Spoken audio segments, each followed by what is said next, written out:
almost ready.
What's causing all this?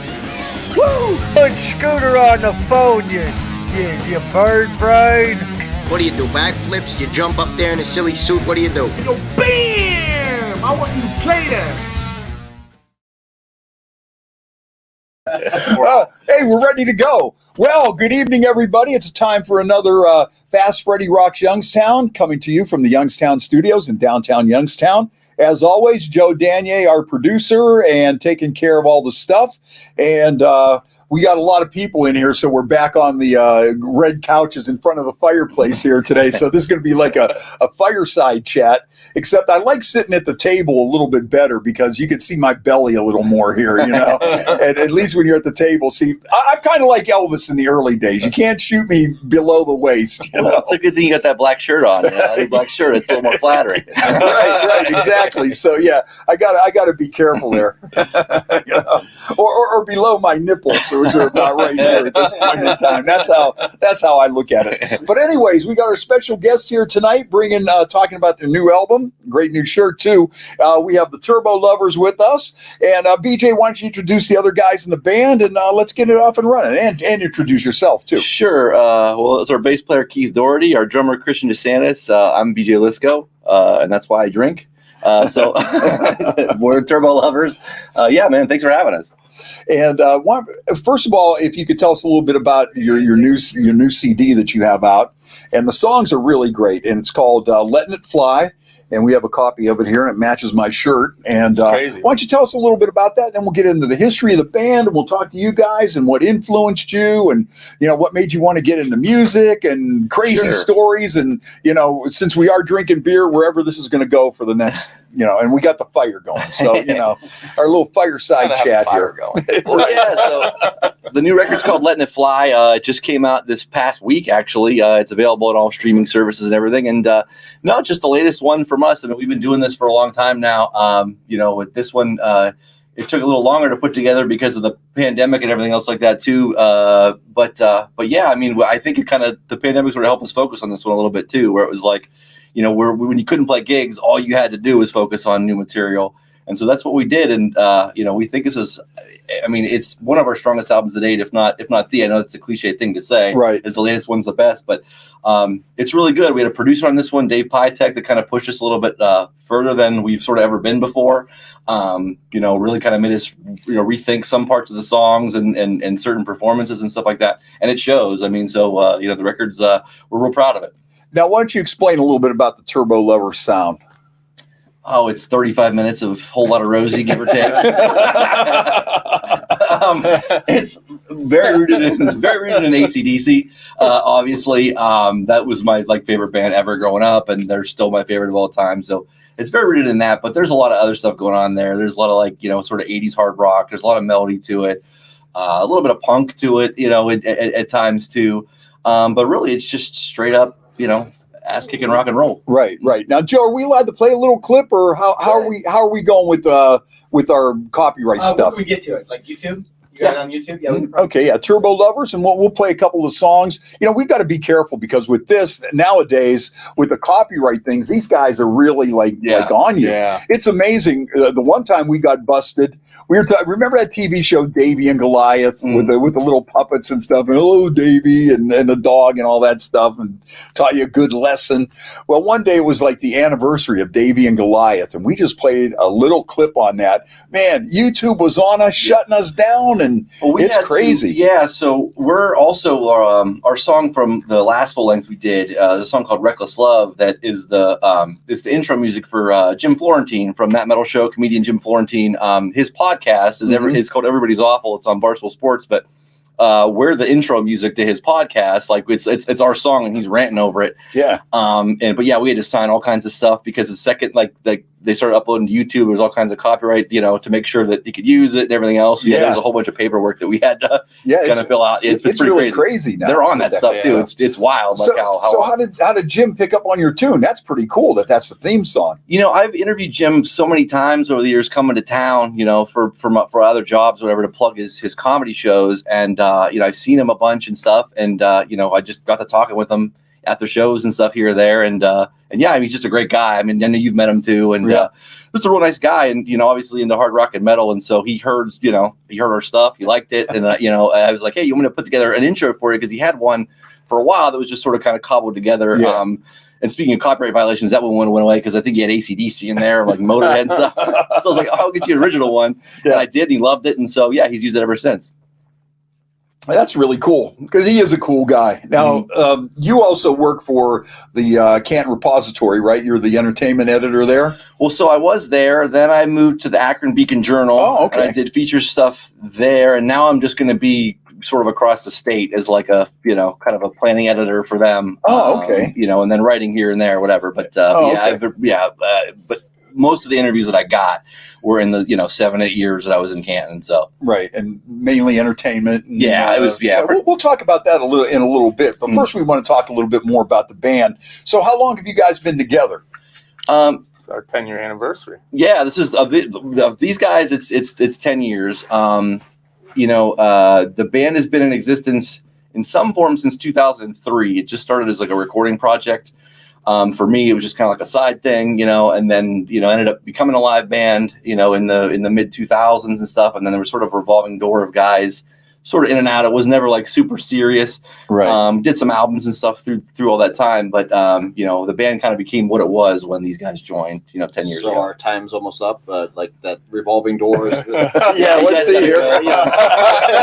Oh, by the way, we had something we wanted to tell you. We were going to make a big announcement here on the show today that BJ was saving. Waiting, for my release. Got the green light now. So let's start with you then. What other bands were you in throughout the years? Well, the one I was in prior to this was in the early 2000s, a band called Helvis. And, we played around and played, all over Ohio and Cleveland, and we toured, some places in the Midwest. Then it was Turbo Lovers. Then I was in a band called White Cadillac for a little bit. That was sort of like when one of the revolving doors left of Turbo Lovers. It was like, all right, I don't want to replace guys again just yet or whatever. So I did White Cadillac for a couple years. I did a couple albums with those guys, and then it's just been this. I've occasionally have jammed with some guys here and there, but nothing like nothing super serious. Right, Keith, how about you? Well, actually, me and Chris both were in a band called Manifold Stud. Before that, we went through some copyright issues in that band, actually, with some things, but that was the majority of it. And then a band a long time ago called Heresy, back in my younger days. But yeah, I mean, once we because we actually played shows with Helvis back in the day. So we kind of knew each other, and the timing just kind of worked out when our band kind of fell apart, and then his White Cadillac thing kind of went a little different. So just kind of meshed. Good timing on everything. Chris, how about you? Now, you two been playing together a lot. Yeah, with Manifold Stud, we've been playing together for quite some time. Prior to that, I was in another band, Dying Breed. And I don't know, it just, since me and Keith have been playing together, I mean, we had that connection. And then, when BJ asked us to come along with this project, it was a natural fit. We knew BJ from the past, and I don't know, it's just been working ever since. Yeah, we're like probably three of the only people that like rock and roll this Right, much. yeah, In this area. Right. So, yeah, but I don't know, and I think it's been great. We're just three good friends that are just having a good time. Hey, that's one of the things too I like about your sound too, is because it sounds fresh, it sounds new, it sounds different, but it sounds familiar enough, and I think that's a key to really build an audience, because it sounds familiar, but it's not like, okay, this is that, it has its own twist, its own little bit of originality in there that separates it from that. Yeah, I think that, and I don't know if I think it just comes just from, listening to a bunch of different stuff, as well too. I mean, we obviously we're rooted in hard rock and, heavy metal a bit, and, AC/DC, like I mentioned, but yeah, I mean, we all listen to just a lot of stuff. So anything that's like a good hook, a good melody, whatever, we try to sort of incorporate that. So then just, you mash it all together and this is what you get. So. Right. Joe, you got a song queued up? Can we play a song? Give me an example. Give me one of the songs. Too Cocky. I'll look it up. Yeah, this is the Too Cocky's the new video we just put out last week. So, all right, we'll put Joe on that, and producer extraordinaire.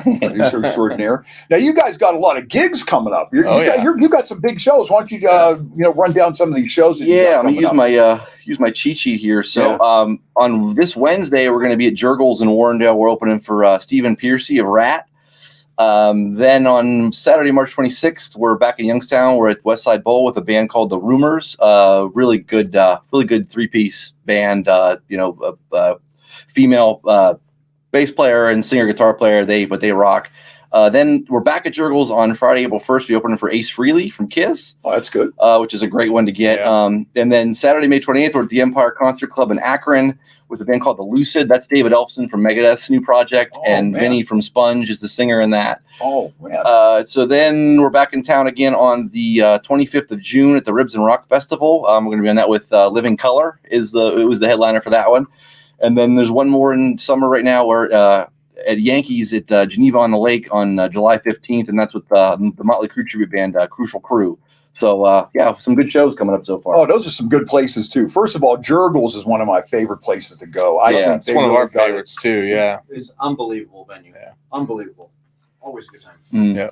The way it's set up, and you're just right on the band and everything, and it's easy to get to. Right. I mean, you get off, you get on in Boardman, and you get off at the exit, and you're right there, and you're right back home, and it's a quick drive and a really good place. And then the West Side Bowl, I really like what they're doing at the West Side Bowl. I mean, I think they're really getting some stuff going there, and more on the original scene, and it kind of reminds me getting back to Oaks, Cedars, those kind of places, and I think it's got that vibe, and I think they're really bringing a good mix of music in there. Mm-hmm. And Yankees at Geneva on the Lake, that's just my favorite place to go. So I'm always up at Geneva. I love that. Come on up for that show, man. I definitely will. I definitely will. Give me another excuse to go up there. Yeah, there you go. That's our first time playing there, so we're looking forward to it. We've been wanted to play at Geneva on the Lake for a long time, just because it's just a rock party crowd, and that's what we are. We're a rock party band. So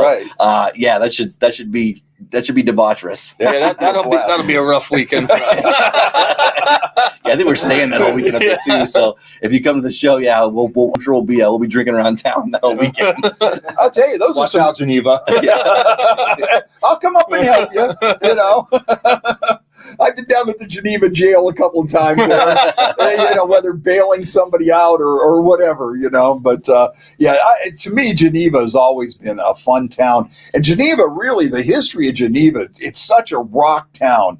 And, you know, the Youngstown bands, even if you're going back to the 60s, early 70s, guys like Bill Scudder and the Human Beings and all the Youngstown bands used to own Geneva on the Lake back in the day. And this is when, you know, they'd play like 3 shows a day. And it was just so crazy back then. And like the Cove up there at Geneva, Oh, yeah. the history of that place is just phenomenal. It's amazing. We played the Cove before. Uh-huh. Like me and him have played. I don't know. Have you ever played the Cove? I played the Cove before. Yeah, I played the Cove back when I was in high school, like in the high school band I was in. And I remember even then, I mean, we just basically played Metallica covers, but like they already loved us. I just remember being like such an ego boost at like, 17 years old, like, oh man, like, everybody, I was everybody like going crazy for it. In Geneva. Everybody there is already, they're there to have fun. Yeah. Yes. And it's just kind of built in. Everybody's already on that good level playing field. Yeah, that kind of like Jurgles is sort of the same way too when you go there, especially the shows we do, because we're sort of the only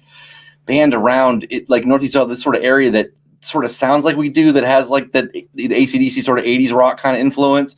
So all those bands, when they come through, like Kix and Slaughter and Warrant, like we get on those shows because we fit real well with them, and and they're fans. If they like that music, they're gonna love us. So it's been a great pairing. Yep, we're here with the guys from Turbo Lovers. They got a new album out, and here's a copy of it right here, and it matches my shirt. Lettin It Fly is the name of it, and we're going to do a song from that. This one's called Little Too Cocky. Too Cocky, yeah. Too Cocky. All right, fire it on, Joe. Let's give it a listen. All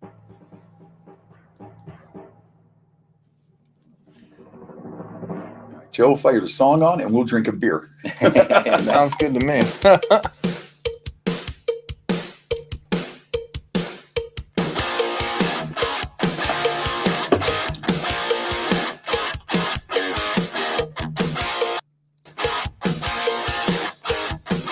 I'm not getting audio, so give me a minute. Oh, okay. All right. Yeah. Oh, okay. Joe's working on getting a little audio there. We got a little glitch here, but we were talking about some of the places that you guys are playing, and getting back to Geneva on the Lake and the Cove. The Cove has such an interesting story. The guy that owned it, that started it, was from Newcastle, and he went out to California. And he hooked up with Frank Sinatra and all those guys as some kind of support. He was doing something, not an entertainer. Then he come back, and Jimi Hendrix played there back in the day, and Joe Walsh, James Gang played there, and the history of that building is just crazy. That's still going. That whole area is just stuck in I don't know, like the 70s, which is what's cool about it. I think it makes it endearing. Although some of the places that I've stayed at Geneva on the Lake, staying there, like that's kind of stuck in the 70s too, and that's not so. Or it's like. It all depends on how nostalgic you're feeling and how drunk you get. If you're just ready to walk in there and just fall over on something so you don't have to drive. I think that's what. Those places serve their purpose. Yeah, maybe it's like one step up from a tent. You don't have a dirt floor, and you have plumbing. That hopefully works. That hopefully works. But that's Geneva on the Lake, man. That's what it's all about. All right, here we go. Turbo Lovers, and this one's called Too Cocky. Let's see if we got it ready to fire on here.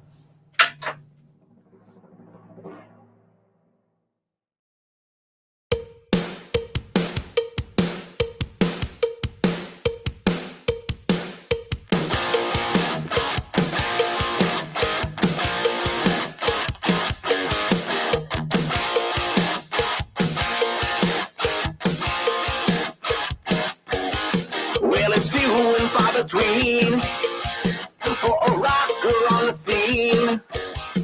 And when putting on a show is frowned upon, it's the opposite extreme. Taking all the shade they throw, aficionados. The double up tonight, the double up the fight, Galileo, the status quo. Tragedy plus time equals comedy. It's hypocrisy. I'm too cocky. What you trying to prove? 'Cause I'm a too cocky. And you're cocky too. Cocky. What you trying to prove? 'Cause I'm a too Cocky. I like it 'cause you're cocky too.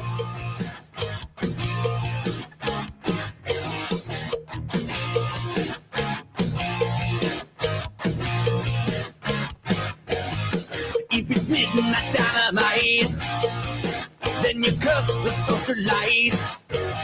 Make them take it on the chin. Original sin, they're turning up the lights. Taking all the shade they grow. Aficionados.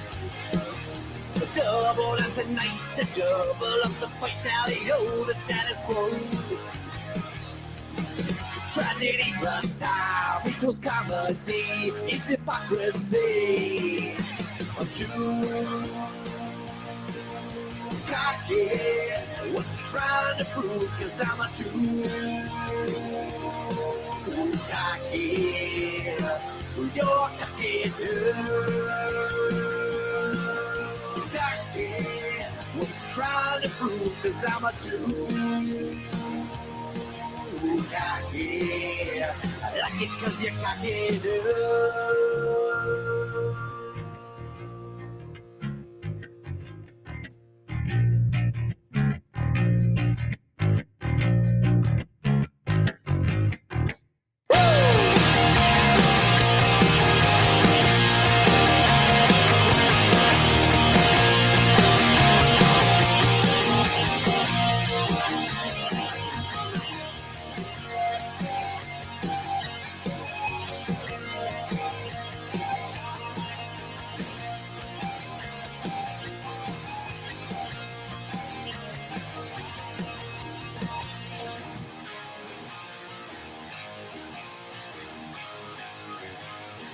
Too cocky. What you trying to prove? 'Cause I'm a too cocky. You're cocky too. Cocky. What you trying to prove? 'Cause I'm a too cocky. I like it 'cause you're cocky too. Cocky. You're cocky too. Cocky. You're cocky too. Cocky. I like it 'cause you're cocky too. Cocky.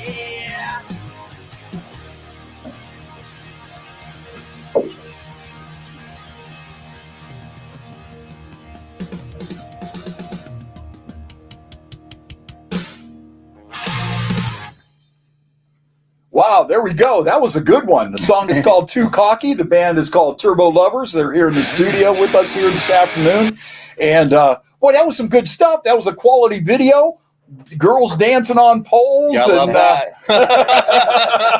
Yeah, I think you got it nailed. A good song and a good video. Why don't you tell us a little bit about that video? I mean, that thing really looks good. Oh, thanks. Yeah, I mean, this band we don't exactly take ourselves too seriously, as you can see in the. Performance wise, we do, and musically, but when it comes to like doing videos, we just kind of wanted it to be, we want to do something sort of ridiculous and just fun, which is kind of the crux of this band, and so that was that. I think that was Keith's idea as far as to do it in the car like that, and then just the guy Eddie Keller is the guy that did that. Shot the video and put that all together, but he did all the green screen stuff and everything else like that too. And no, it came out great. And you did that in Youngstown? Yeah, we did that actually out in the parking lot of his auto body shop, Quinn's Auto. Yeah, right down the street from the radio station. Got to give a shout out to Quinn's Auto Body. Got to give Quinn's Auto Body a plug. The owner right there. But yeah, we just did that right in the parking lot there. So we actually did both the videos there. The other one was in the paint booth there. So like that first video was where it's all white, whatever, but like it's straight down the the paint. And where's the dancing girl? You didn't bring the dancing girl with you? Well, we wish we could bring them with us everywhere we go. Yeah, I mean, I think we really should. Yeah, we usually bring them. Yeah. Who's the dancing girl? I don't know. I don't know. Oh, okay. Oh, That's you the guys, beauty of it. Yeah. you guys didn't have these big auditions and everything. That hey, No, I don't know. You didn't have like on Craigslist a little. We were lucky to get anybody on a poll. Maybe I don't know. Maybe that's Eddie's friend. I don't know. He put that together. You know. Oh, that was really good. That was really good. So let's start with you. Well, first off, let's go back. You know, one of the things we like to talk about too, and is bring back some memories back in the day. So when you guys had Helvis going, you had Manifold Stud. What were some of the places around town that you were playing, and what were some of your favorite places to hang out?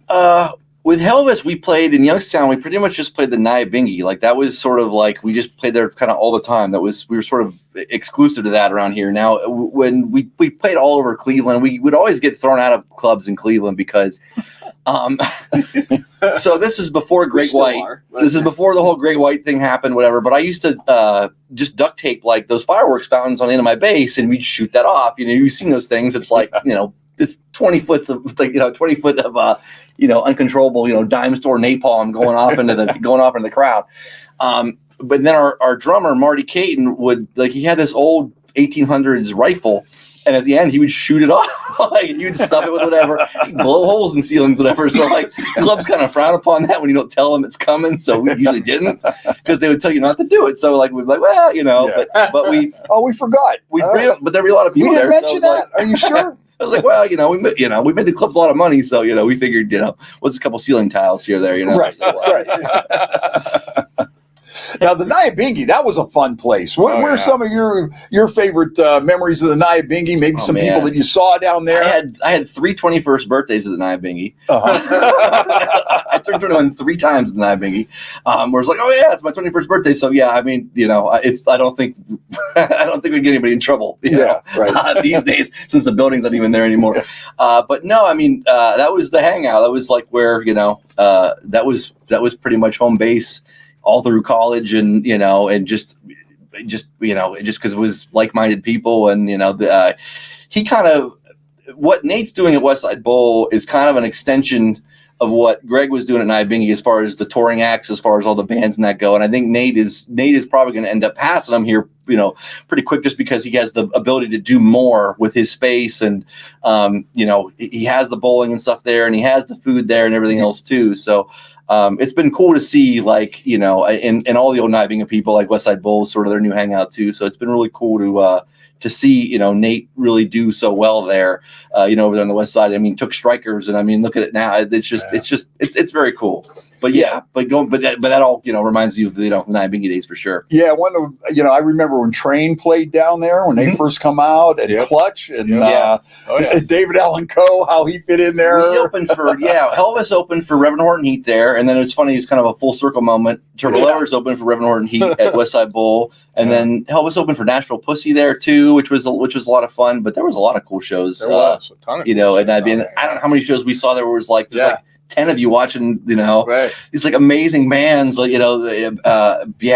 one of those few venues you Marvelous Street didn't have there. to know ahead of time who was playing. It was a guaranteed good time, and that's a sign of a good club when you could just go on any given night and you're going to have a good time. Yeah. So you just go. It's going to be a good time regardless.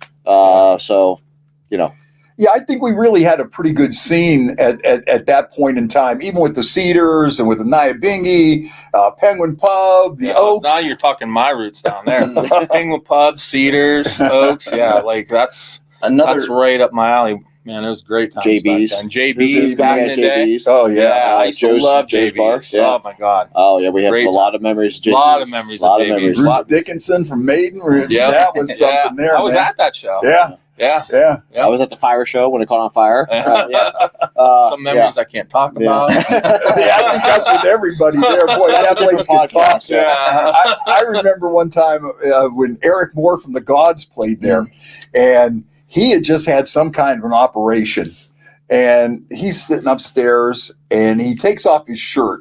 And I mean, he had like open sutures. I mean, it was like Hey, I think you better put a Band-Aid on that, Next thing you know, he just busts out a bottle of Jack, takes a hit off of it, and starts passing it around. And I'm sitting there, I'm looking at this open wound, like, and I don't know, he had some kind of big surgery, and I'm sitting there thinking, dude, do you really, maybe we should back off a little bit, or, I feel bad drinking this in front of you. But, yeah, there was a lot of good shows there at JB's. Yeah. So how about some of your Nyabingi and Oaks and Cedars and Penguin Pub memories? It's so crazy. And like, I think to myself, I can't believe it was like as long as it was back then, because it's just such a blur. Like when you play shows, like me and Chris have played shows for so long together now that like, I'm like, was that 5 years ago or was it 15 years ago? Yeah, I'm like, who are you talking? I don't remember. Yeah, it's like, it's just so many, like so many crazy times. Like,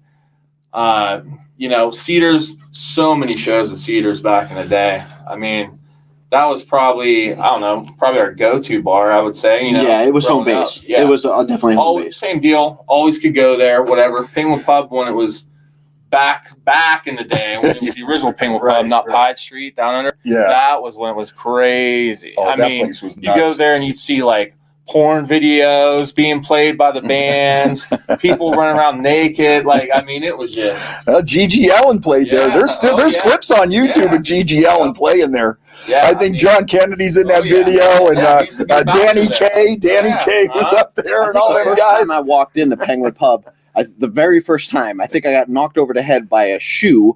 Not a flying shoe, a shoe because somebody was surfing the crowd. Yeah. Like, as soon as I walked in, I think I got knocked sideways, and I said, okay, this is a cool club. Oh yeah, that place was just off the hook. Well, my buddy Gary Z, he used to hang out down there a lot, and our buddy Viking Jim. Gary, actually.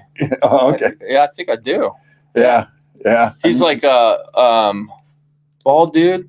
No, he's a radio engineer now in Cleveland. I used to know Gary used to hang out there all the time. Because he's like Gary used to hang out at the Penguin Pub all the time. Yeah. But those are some pretty fun places, off the hook. Craziness. You can't get away with that nowadays. Yeah, man. I don't know if we'll ever see anything like this again. I talk about that all the time. I'm like, the memories from back then and the parties and the craziness, every show, just nuts. You never know what you're walking into. Whatever show you're having. I mean, it was just a great time. And, we always had like a bunch of people that were always ready to party, always. And it was just, and like you guys say, and I think that was even a carryover from like my day and even a little bit before that, Youngstown's always been this open-minded rock town. You know what I mean? If you go back to the days of the Tomorrow Club, when these bands like Bob Seger and all these guys were just up and coming, I saw AC/DC down there and they opened for Mink DeVille. And, and Mink DeVille would probably, with the music taste in Youngstown, he would have probably, any other day, he would have probably got a warm reception. But that day, he practically got booed off the stage because AC/DC just came in there and just blew the place away. After every song he would play, everybody just started chanting, AC/DC, AC/DC. And then the next thing you know, man, before you know it, they're headlining Cleveland Stadium and everything. And I mean, everybody, a lot of people don't realize this, but like back when there was more clubs in Youngstown and bands used to come through here. Motley Crue came through here. I mean, a lot of bands. Oh yeah. Like tons. Yeah. Yeah. And then, like I say, and that's why we had that scene and where people didn't even care who it was, they wanted to go see it. And they were receptive to it and open-minded to it. And, and I think that was cool. And I don't really see that as much as you used to anymore. No, I agree with that, yeah. It just seems like, people have lost their passion for music a little bit in my eyes. It's not like it was, before when, the music was your religion, man. It was just like, in Youngstown and even back in my day, we just lived for the music, man. We wanted to go out and, when there was bands and bars 7 nights a week and stuff. And, we just soaked that up. And I think kind of like the whole Cedars, Nyabingi, Oaks type deal, I think that was almost kind of the end of it. Now it's a little tougher. you know. It's just more sparse. You Yeah, know? yeah. It's just more sparse. It's there, yeah, it's out there, but yeah, like he says, it is a little bit more sparse. But another, you know, some of you guys that I thought of as you guys were talking there, another full kind of circle moment. One of the first gigs I ever played was at a bar called the Sunset Strip on Seal Street. Oh yeah. Oh yeah. Well, the Sunset Strip now is Cedars. Cedars is now where that, you know, Cedars has moved to that building. One of the first gigs I ever played. So we played it. It was like again, I'm in high school here. I could have been 16 years old, right? And I'm in a band, and you know, we're just basically playing like a lot of Metallica covers and whatever else. But like, you know, the bachelor party, whatever that started before that, like where's the show after? So the bachelor party spills into the show, and you know, obviously there's strippers everywhere. And I'm 16 years old, like this is the greatest thing ever. Yeah. But I just remember playing, and my dad being at the show, sitting at the bar. And you know, this girl comes up behind me as we're playing, just this big rack, and I just lean back into her, and my dad just laugh and shaking his head. And then I'm 16 years old, so I had to go to school the next day. So and from that moment on, it's like, this is what I want to do. Yeah. This is what it's all about, man. Because I remember like when I was in high school too, playing like shows and everything, and everybody would talk about parties they were at and everything, and I'd be like, it's like, yeah, I played JB's this weekend, and you know, Yep. it's crazy, great time. Yeah. Want to play another song? Sure. What do you want to throw up there, Joe? Or Yep. what do you guys want? It's up to you. the other one is called Reasons That We Rhyme. Say it again. It's called Reasons That We Rhyme. Reasons That We Rhyme. Yep. We're The sitting first here single. talking with Turbo Lovers. They got a lot of gigs coming up. Why don't you run down those gigs again while Joe's taking care of the tunes here? Sure thing. So this Wednesday we're at Jurgles in Warrendale, PA. That's with Stephen Piercy of Rat. Saturday, March 26th, we're at the Westside Bowl with the Rumors. Friday, April 1st, we're at Jurgles again in Warrendale with Ace Frehley. Saturday, May 28th, we're at the Empire Concert Club in Akron with the Lucid, which is David Elfson's new band from Megadeth. Saturday, June 25th, we're at the Ribs and Rock Festival. That's with Living Color. And Friday, July 15th, we're at Yankees at Geneva on the Lake with Crucial Crew.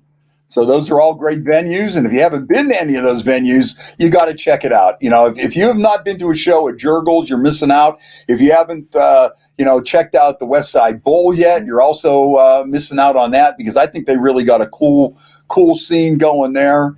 And, we just already, I just can't say enough about Geneva on the Lake. That's like my home away from home in the summer. All right, Joe, we got another song ready to go? Got it ready. All right, here we go. Turbo Lovers, Reasons That We Rhyme, from their new album, Lettin It Fly.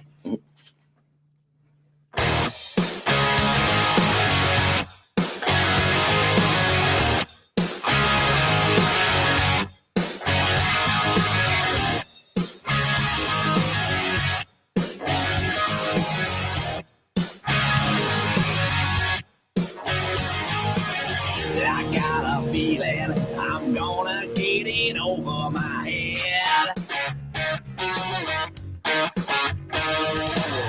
Your one desire to push me out right off of the ledge. But I was born impressive, I've been battle tested, and I'm trying to find myself a leg. Give me just a little more space, give me just a little more time. It sure feels like I'm out of place. Tell me all the reasons that we rhyme. Give me just a little more space, give me just a little more time. It sure feels like I'm out of place. Tell me all the reasons that we rhyme.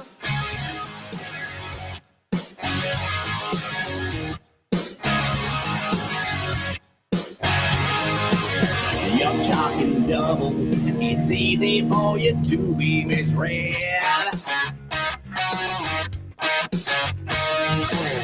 Silver-tongued devil, in deception you're a thoroughbred.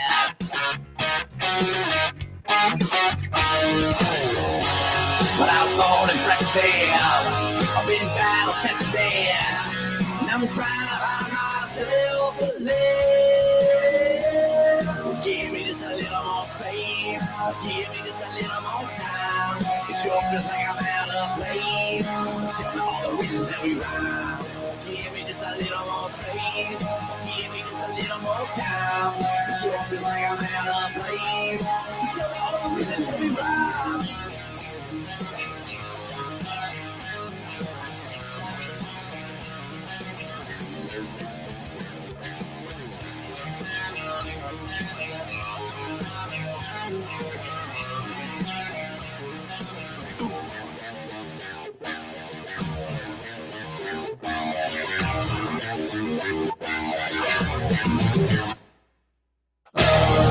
Give me just a little more space. Give me just a little more time. It sure feels like I'm out of place. Tell me all the reasons that we ride. Give me just a little more space. Give me just a little more time. It sure feels like I'm out of place. Tell me all the reasons that we ride. Give me just a little more space. Give me just a little more time. It sure feels like I'm out of place. Tell me all the reasons that we ride. Give me just a little more space. Give me just a little more time. It sure feels like I'm out of place. Tell me all the reasons that we ride. That is a good song, too.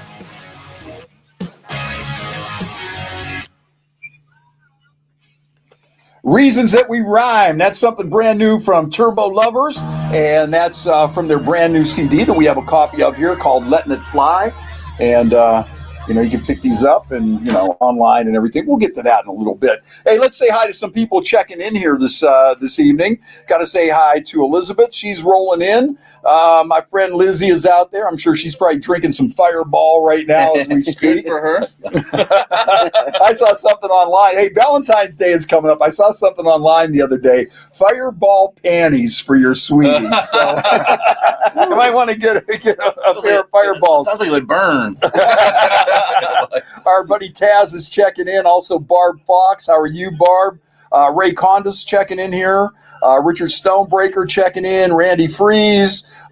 Christina Conda's checking in. So we got a lot of people checking in here this evening. And yeah, I'll tell you what, man, I like the sound of that. You can see where there's that little AC/DC influence in there and some stuff like that. But it's very rocking. It's very rocking. Man. Thanks, appreciate that. So we've been taking a little stagger down gin mill memory lane, as I like to call it. And, Chris was all of a sudden the stories about JBs are starting to roll. So you got a couple of good ones here. Yeah. Well, one story, and Keith will back me on this. And anybody who frequented JBs back in the day and actually went early enough to see this, there was two girls, and I don't remember their names, obviously. They used to come in Friday, Saturday nights. I don't know how they snuck away from their. Yeah. Well, I don't know. We're going to bed at 7 p.m. Right. Yeah. They used to come in with their Amish outfit. The first time I seen it, I said, "What's going on? What is this? What's going on?" We were there early. I don't know if we were there playing a show or I don't know why we were there early.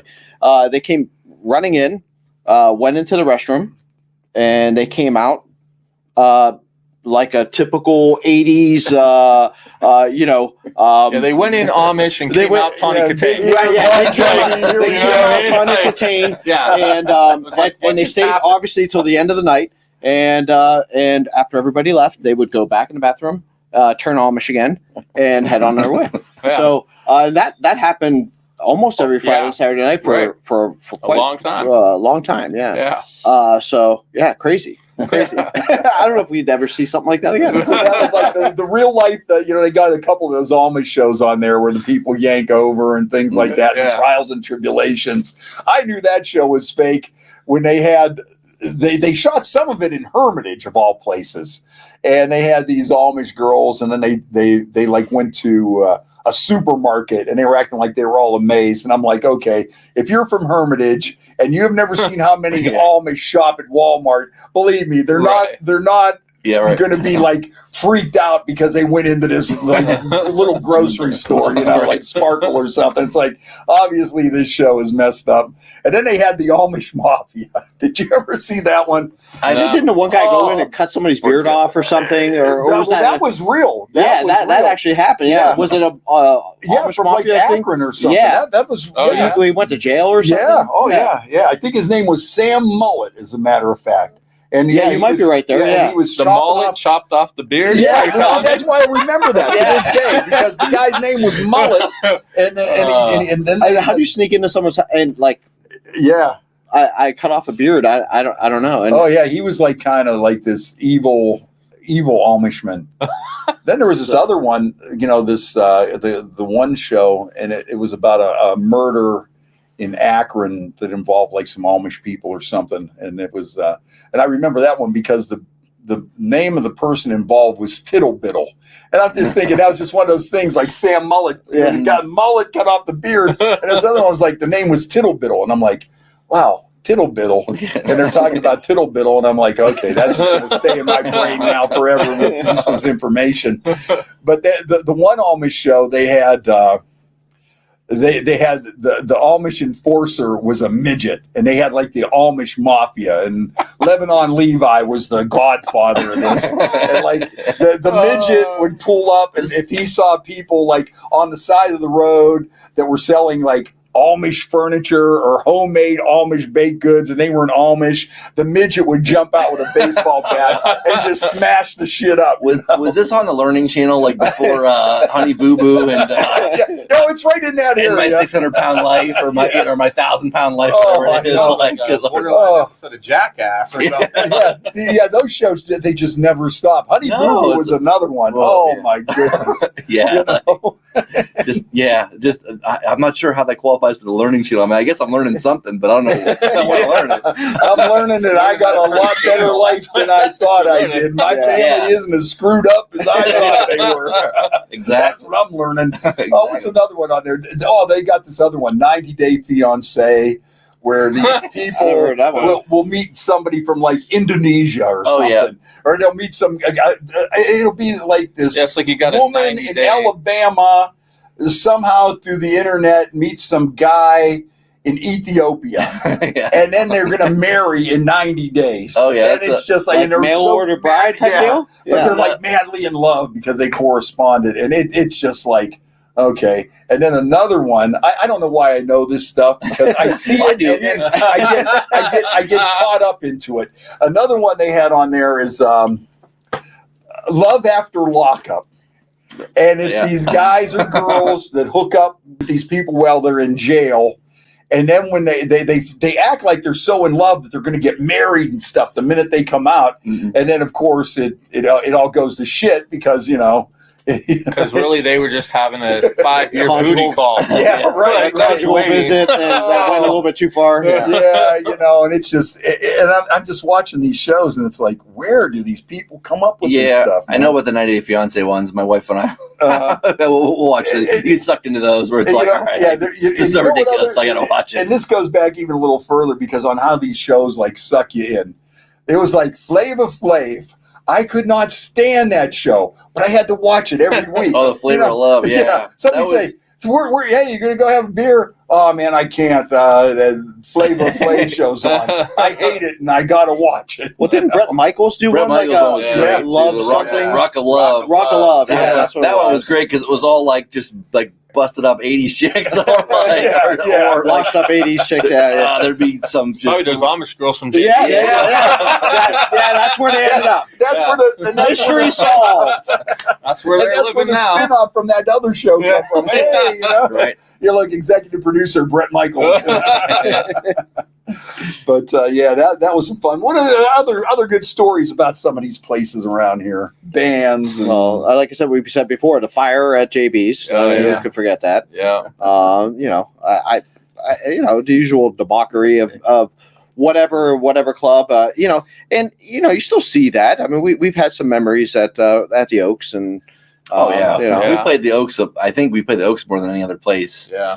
In the history of this band, I mean, we were the house band there for a while. Where it was like every 3-4 months we play the Oaks, and then we put on some festival shows and stuff there. And we've been plenty lit up with Johnny and Louie. A lot of times. Those are two of my favorite guys. I got to tell you, Johnny and Louie at the Oaks. I thought, hanging out with those guys and some of the drunkest times I've ever had. Believe I'm it sure. or not. Yeah, I believe it. With That was easy to do. Shocking. Yeah. Shocking. yeah, you might. Yeah, you guys That's a might shocker. find that a little hard to believe. I played in the Royal Oaks Golf League, right? And Oh, you know, no. and then going out with John when you golf with him, there were times where we would have it'd be like 6-7 shots before we even teed off, and I'm standing over the ball. I'm like, John, the ball's moving. Like, in the hour that I've been here, like I'm already like so buzzed. And then Like, John says, "What ball?" yeah, John's like, ah. He's like, you know, Well, that's like the one time they had this rib burn off at the Covelli Center in Kansas was the band, and we had a bikini contest, and those guys were set up. And I was hanging out at their tent there because they were selling ribs. And I got so plastered, and my son never really seen me drunk like that. I mean, I was like absolutely shit faced, you know. Oh, he was little, and he was so pissed at me. I'll never forget that day. But then, I mean, we drank like a huge bottle of Jaeger, and the next thing you know, we ran out, and one of Johnny's buddies on the YPD went and brought more. and then then these people come by and they saw him like giving the cop money and stuff, and some of the people are like, "Hey, what's going on over there?" Hey, don't worry about it. But that was a memorable one. John and I were we were all buzzed up at the Alice Cooper show down here. Oh yeah, ago. Right. And then he's like, "Oh yeah, BJ, come on! Like we have the tickets, sort of on the lawn, whatever." He's like, "Oh no, come on!" Like, he sees his cop buddy, so we walk right up to the front. We're just in there talking like his cop friend, and then unfortunately the cop got called to something. And I'm like, "John, we're gonna get thrown out." He's like, no, we're not." Yeah, like 2 minutes later, like, "Oh yeah, these guys don't belong. Get out of here." John, Oh yeah, remember we had the after party of that. Yeah, the Oaks was closed, and we just opened it up and, you're right. and continued on until the wee hours. The other Alice Cooper party we had down there with Alice Cooper and Rob Zombie. I swear I'm still hungover with that. And they were running a shuttle to the Oaks where they were just throwing people in their hearse and driving people back and forth. Oh my! It was just like there was one of those shows too where I was with John and all we did was crash all the luxury boxes. Like we just went luxury boxes. We just knew everybody. We drank the whole time. Like, how was the show? I was like, I guess there was a show, but we didn't. Oh my God! I just thought. Remember the time, like speaking of crazy, crazy shows, we once played a show in Buffalo, which is a crazy town too in itself, right?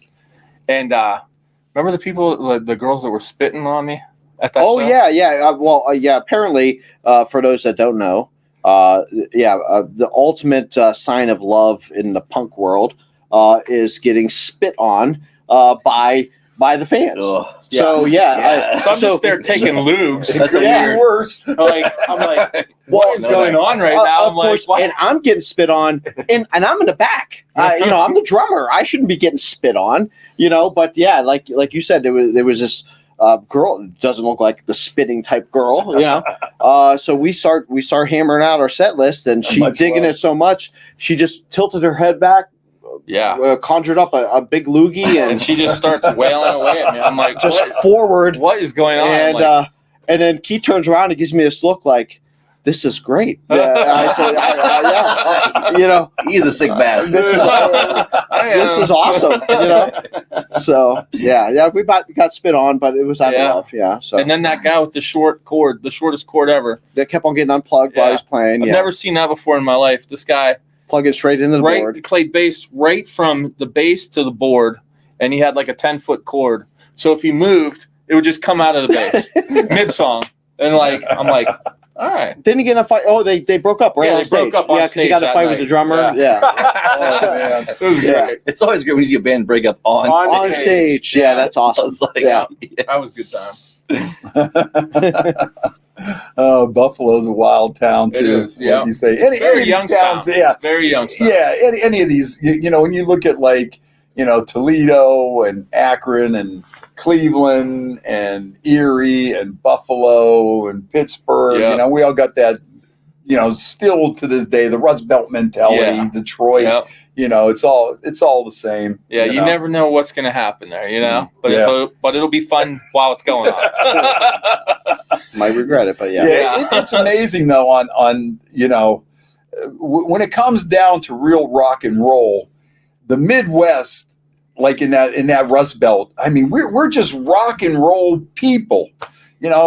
and I know you've interviewed Alice Cooper a few times, right? Yeah, it's been a while since I've talked to Alice, but yes. And the last time he was around, because his new album is like a tribute to Detroit. Right. And, he was talking about that on how, people want to talk about LA or New York or here or there. He says the real rockers, and he wasn't just doing this to blow smoke up their ass, because, look how he plays around here. And, from day one. That whole album, just what it's inspired by. He's in love with the city of Detroit. And it was just like, when he was going into the history of Detroit and just the feel of the Midwest, it's not like that in a lot of different places like we have it here, Bands like Alice Cooper and even like Sabbath and stuff, man. I mean, they took off here, way before any place else, everybody just liked that, hard rocking sound. And then, it was reflected in our bands of the past, like Left End and guys like that. And it's just like, this is what we are, man. Yeah. And that happened too, because a lot of DJs like yourself broke a lot of bands and helped a lot of bands kind of break in the Midwest. So there was sort of that sort of common mentality. I mean, I know Rush was real big in this area. AC/DC got real big in this area. So it just, and that's just down to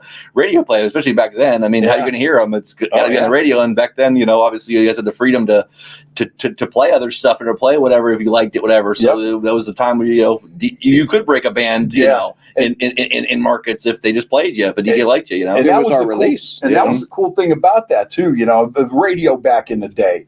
It's not like that anymore. You can lament for the good old days or whatever, but back in the day, that was the thing. The music you played was the extension of your personality. Mm-hmm. So your music mix was you. Mm-hmm.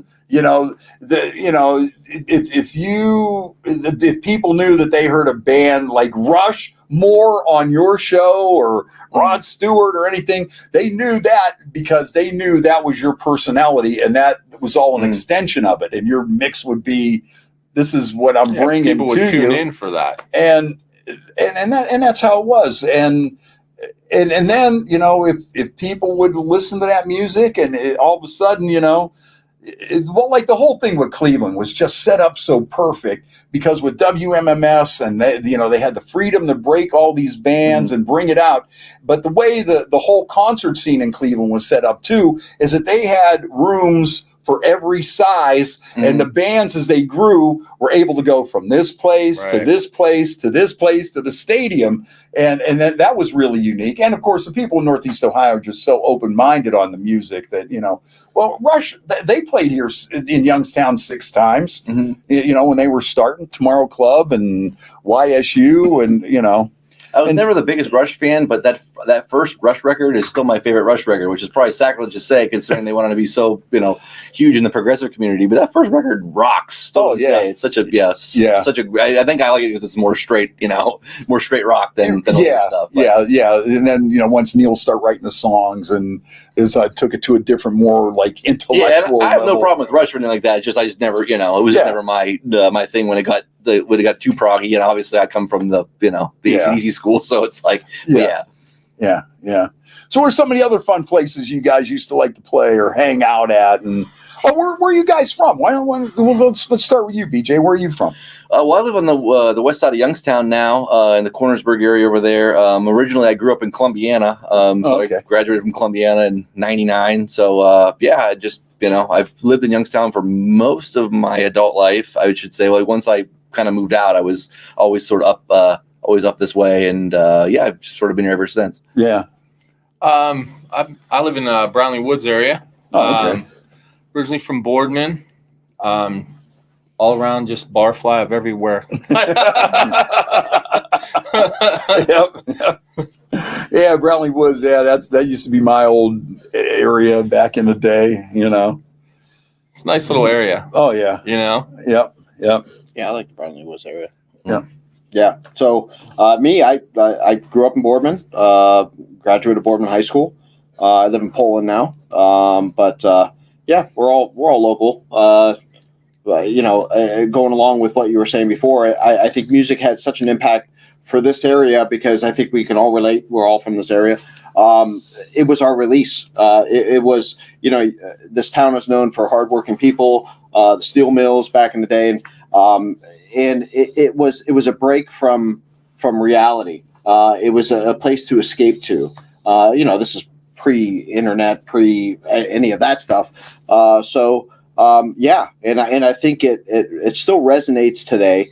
And I think that mentality of escaping to another place in your mind, and it still holds true. The soul and the originalities of local artists and local music and local bars and whatnot, people can still kind of attach to that, especially in this area. Oh yeah, that's the deepest thing he's ever said. I know. Yeah. You know what? Boy, And we got it on tape. Yeah, wow, man, this is living on forever Yeah. now. Wow. Yeah, I was like, who is this guy? What's he talking about? I know you guys were. I know you guys were looking at him like, wow. You know. I'm like, There we go. Even I was even listening to that too. It's like, wow, yeah. All right, I'll fix that. Yeah, there we go. Hold on here. Let me take a short pause here. You got another song on YouTube you want to play? You got something else on there? We do. There's not another video. Actually, there's. You can put Reckless Love.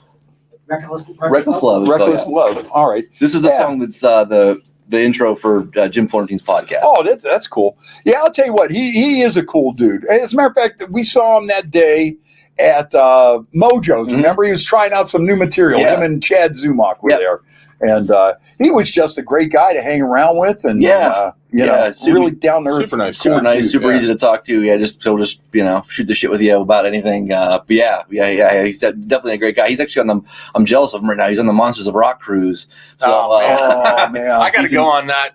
Yeah, I got to go on that. That'd be a blast. He's in paradise somewhere, with that great lineup of bands there. So yeah. Yeah, who's on that this year? I can't. Oh gosh, I don't. I can't remember off the top of my head. I looked at it like 3 months ago. Yeah, and I was like, damn. Yeah, there's a lot of good acts on there though. I remember looking at it going, man, I should be on that. There's thing. like a lot of acts too that are sort of either more obscure or they're they put new acts on there too that are a little bit more underground too, and a lot of them Crazy are from Licks are on there. I think Crazy Licks is on there, but yeah, a lot of them are from overseas, and it's like you're all right. These guys are probably not coming to America, or if they do, it's going to be super rare. So it's like that's a place that people can go see them on the cruise. So yeah, we're gonna have to pull the trigger and go to go on one of those. So you don't have any pull with the newspaper? They couldn't get you on there? Well, I'm sure I could probably get a free ticket for it, or like a cabin or whatever. Like I could probably get on it, but I got to pay for the flights and everything else. Right. The week of debauchery that's going to entail. So, hopefully, sometime soon. Yeah, that would be a lot of fun. Okay, tell us a little bit about this song we got coming up. So yeah, this is off of our Over the Hump record, which came out in 2015. It's a song called Reckless Love. This has been a lot of mileage out of this song, depending on whatever it's been on. It's been in our set list since we came out with it. Yeah, and a lot of Doug Stanhope, the comedian Doug Stanhope, put it on his podcast. There've been a handful of other ones that have all. It's been featured on a lot of places. So, we've got a lot of mileage. That's Keith's belly, by the way. Yeah, 100%. Yeah. If you want to do shots out of it later.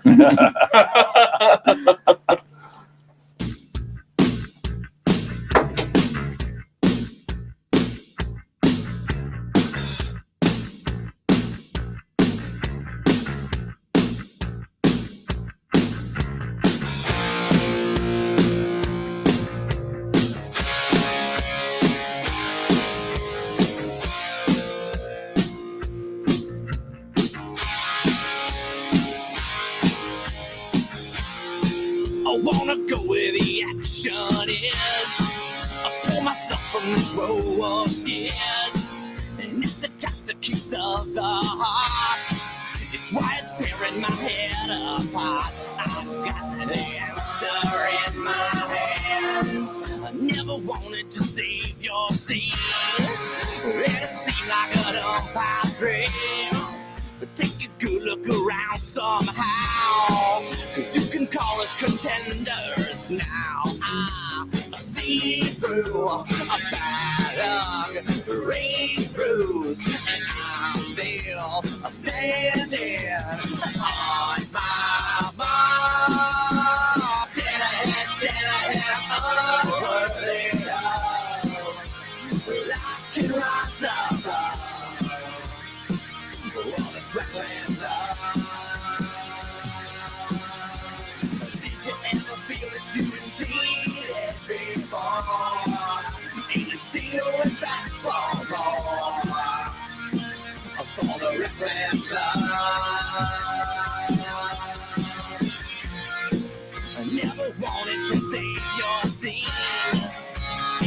like a dumb pipe dream.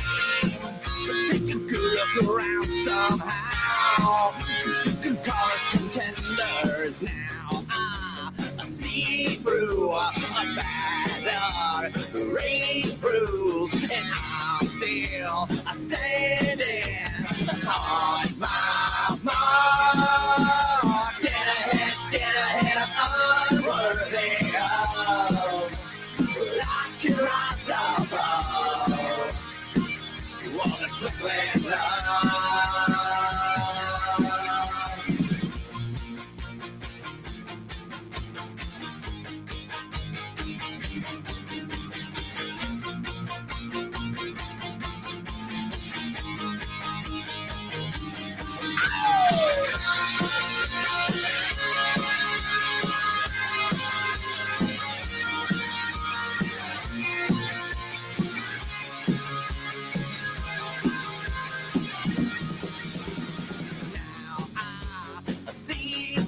A bad rain proofs, and I'm still standing on my mark.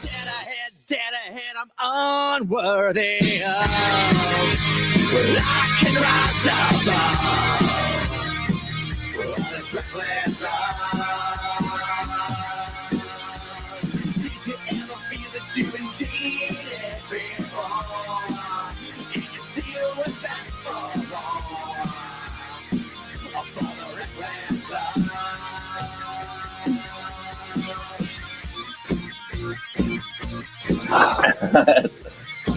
Joe might have a couple in the fridge. Okay. I'm on here. Yeah. All right, man. We are back. Turbo Lovers in the house here. Fast Freddie Rocks Youngstown podcast.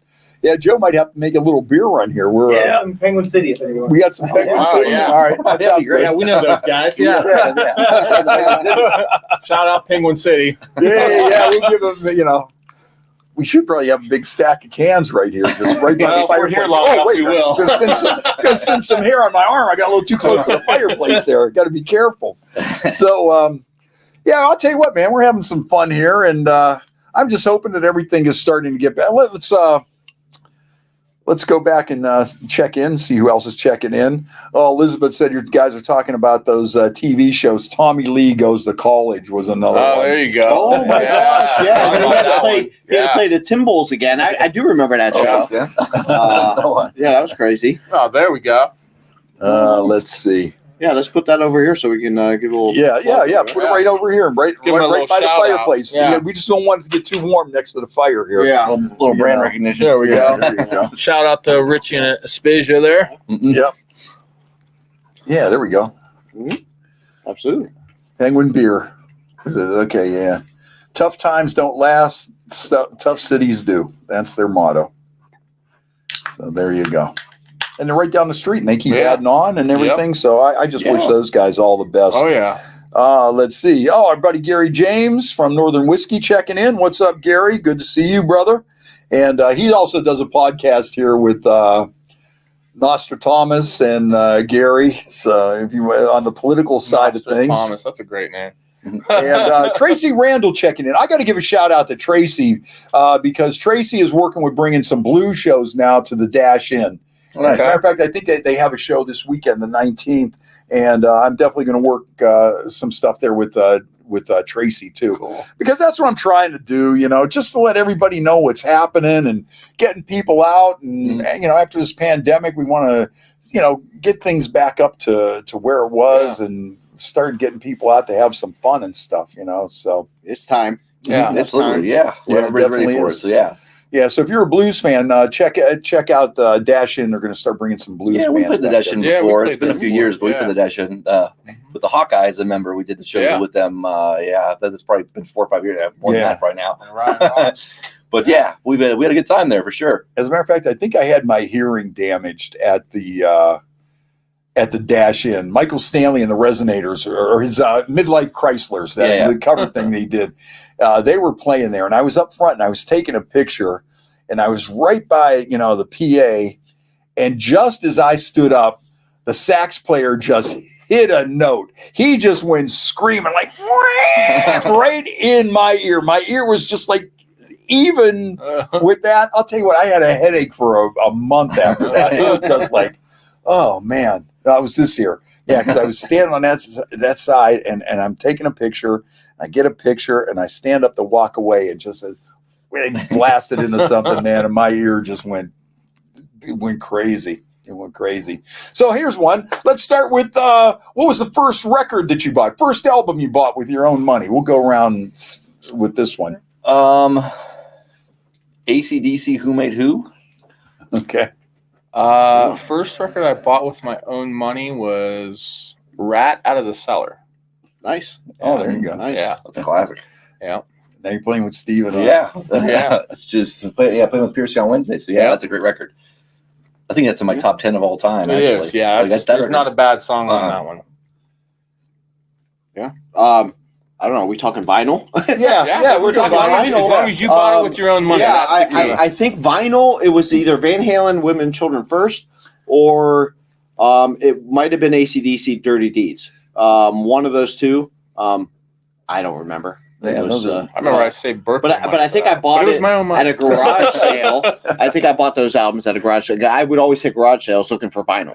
And that was the place to go. But it had to be at a garage sale. Had to be. Yeah, I can remember going to garage sales too, and because I'm a little older, but I remember buying Zeppelin 1 and Zeppelin 2 and some of those albums, and they were like $0.25 a piece. Right. And what I thought Don't you wish you could time warp? I thought that it was somebody's parents getting rid of these damn albums. Yep. Get these out of my house. Yeah. And I'm sure some kid come home from school or something and was like, where's my albums at? Because I were buying albums at Underdog Records. We used to go to Underdog Records all the time. Shout out to there's another plug. Yeah. I go and ride my bike out there and buying Let's Kiss just start albums. plugging everybody in Youngstown.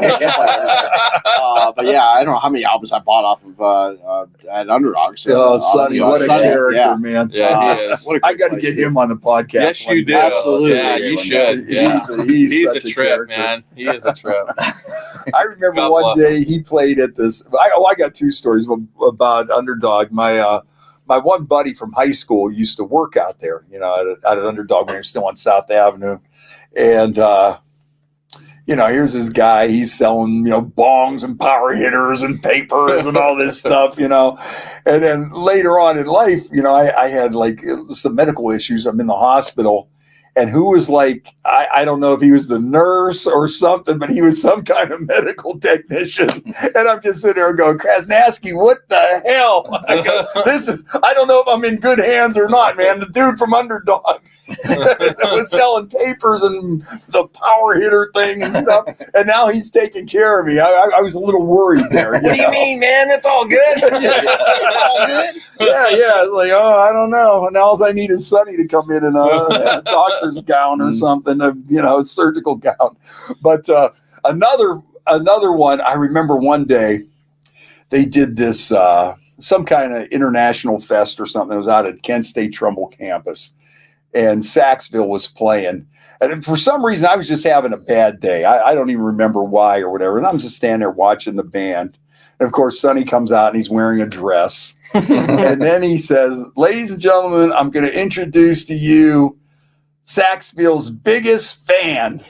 And he had this girl come out and she just had this giant fan, and for whatever reason she comes out on stage and opens this giant fan, and that just put me right back into a good mood. I was just laughing so hard, and it was just like, this guy, and here he is in a dress and a big fan, and I'm like, and kind of like, Burt Reynolds, big hat, funny, it's a big hat, but that was pretty good. He's funny. So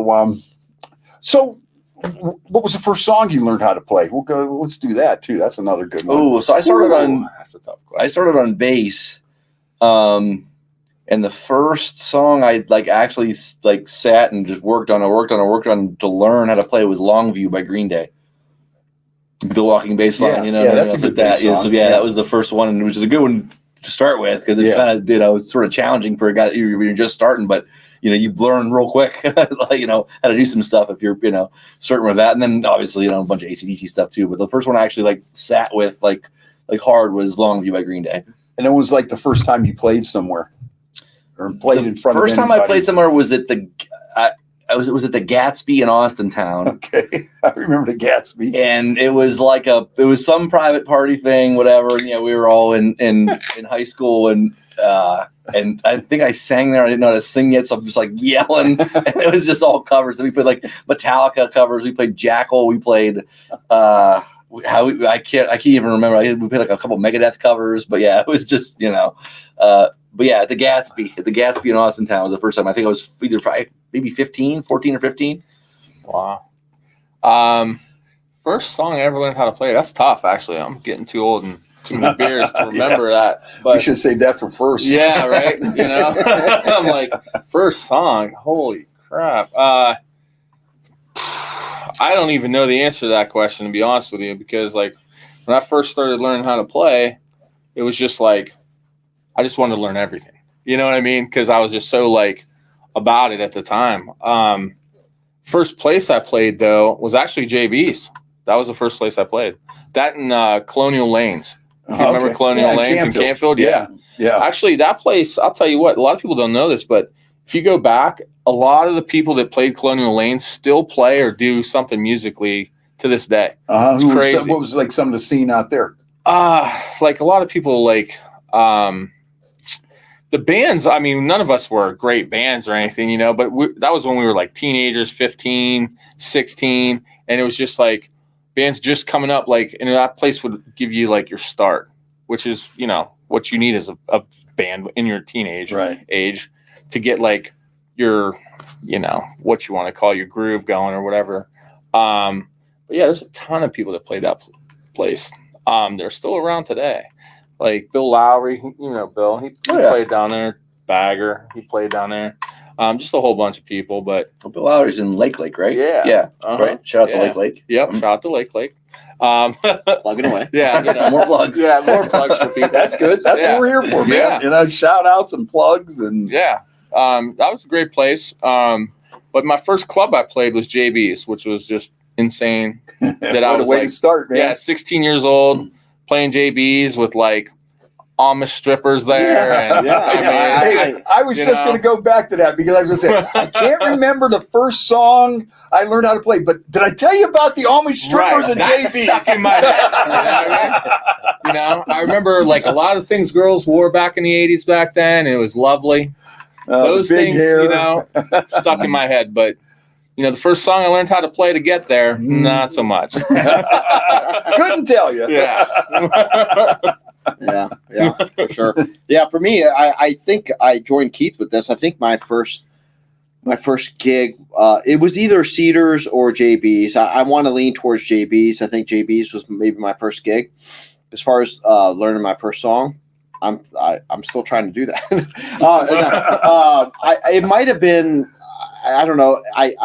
My memory serves me right. It might have been Nobody's Fool from Cinderella. I'm dating myself a little bit, but I think that was the first song, on an actual drum kit. Right.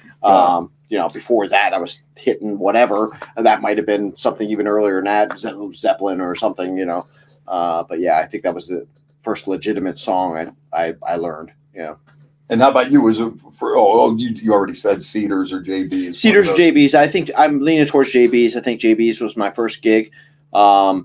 Or, it could have been Cedars, but Cedars, if it wasn't Cedars, it was probably my next show was probably at Cedars. Yeah. You know what? I just thought of a funny JB story. I remember one night Casey Malone was hosting the show with Rick Derringer. Mm-hmm. And Rick Derringer was being a dick, for whatever reason. And so he had his bus parked out there in front of JB's.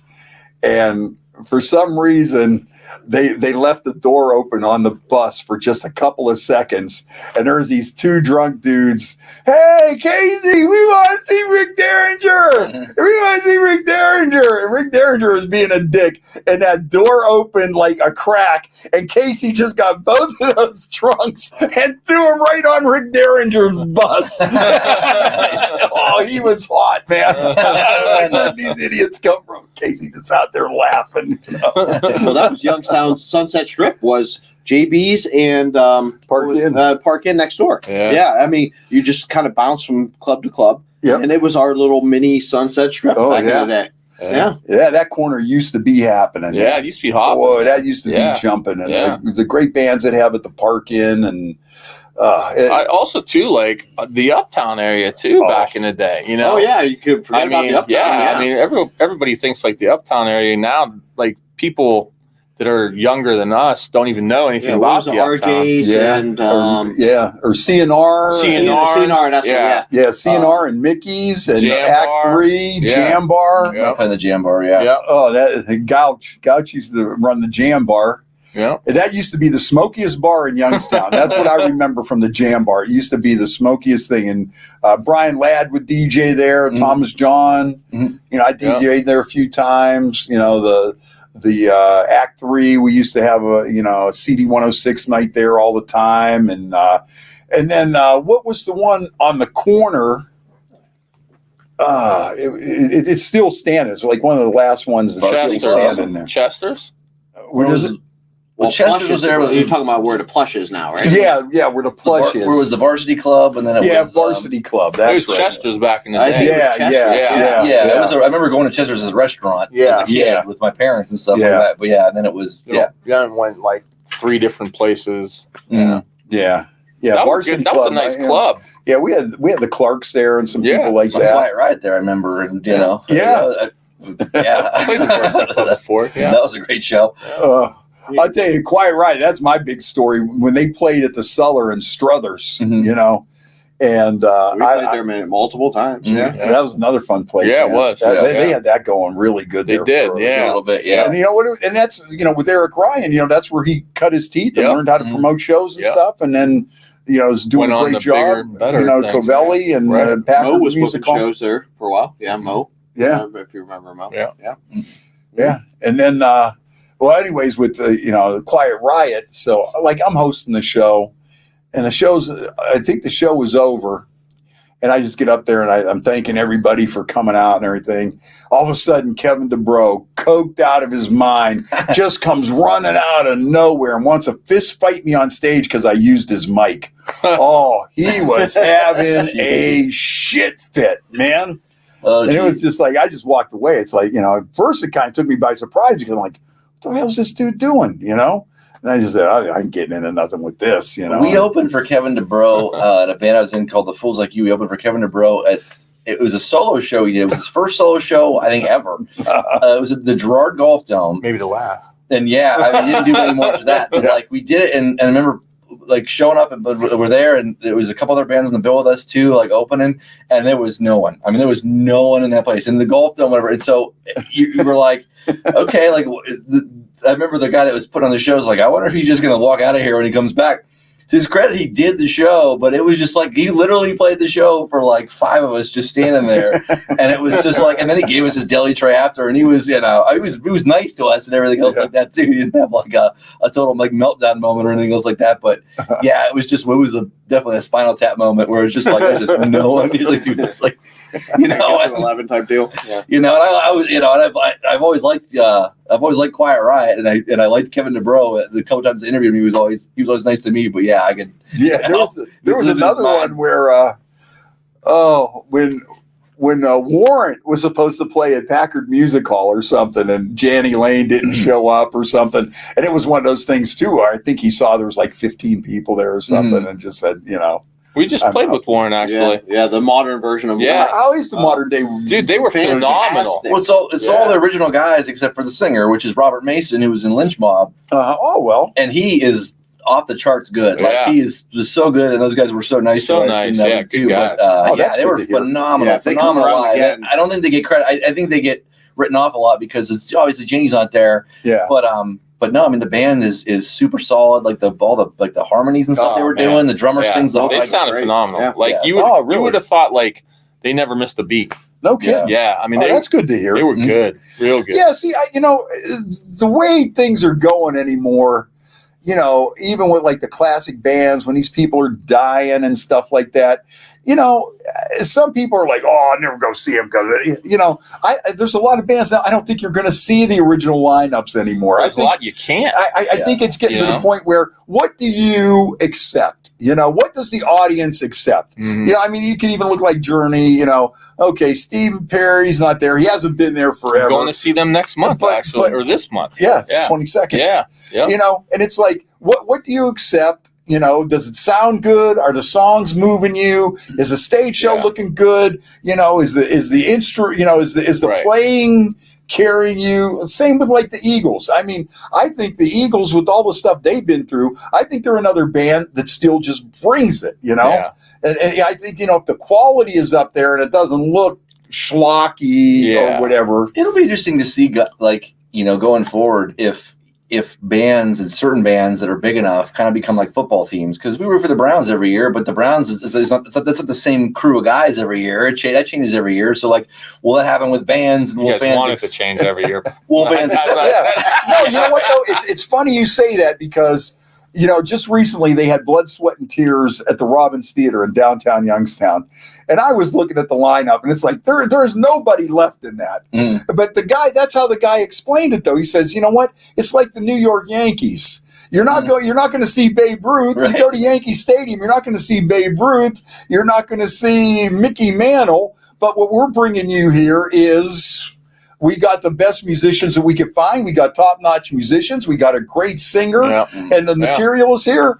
Come on out and see it. If people want to see it, I mean, I'm not to say if they like it, if people want to see that, and that's great. I mean, if people are still going to see it, then more power to you. There's no reason. If you like the music, you know what? Yeah, they said that we hope that KISS continues when we're done. Right. And who just said that this week? Alice Cooper said the same thing. He goes, when I retire, somebody else could automatically become Alice Cooper. Right. I'm not Alice Cooper. Right. Alice Cooper's a character, and somebody could step in and continue. What Adam Lambert did with Queen. I mean, he steps in, and Freddie Mercury's been dead for how many years? But so just depending on the band, I think it's possible depending on the band. I heard he's fantastic with Queen. I haven't seen much of it, but I hear he sounds great. If you have, it depends on what you're doing too. Like if you're doing a catalog of things, you could get away with it more than say like if you're putting out new stuff that you know what I mean.